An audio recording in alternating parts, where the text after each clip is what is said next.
রাজা যযাতির দুই পত্নী শর্মিষ্ঠা ও দেবযানী। তার মধ্যে শর্মিষ্ঠা প্রথম থেকে রাজা যযাতির পত্নী ছিলেন না। তিনি ছিলেন অসুররাজ বৃষপর্বার কন্যা। শৈশবে এক লড়াইয়ের সময় শর্মিষ্ঠা তার সখী দেবযানীকে এক কুয়োর মধ্যে ঠেলে দেন। দেবযানীর পিতা মহর্ষি শুক্রাচার্য এই অপরাধের শাস্তি হিসেবে আদেশ দেন যে শর্মিষ্ঠাকে চিরকাল দেবযানীর পরিচারিকা বা দাসী হয়ে থাকতে হবে।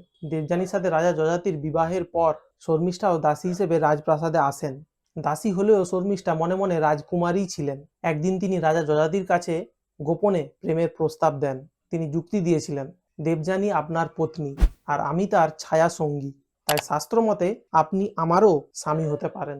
দেবযানীর অজান্তেই শর্মিষ্ঠাকে রাজা যযাতি বিবাহ করেছিলেন এবং তাদের ৩ পুত্র সন্তান হয়েছিল।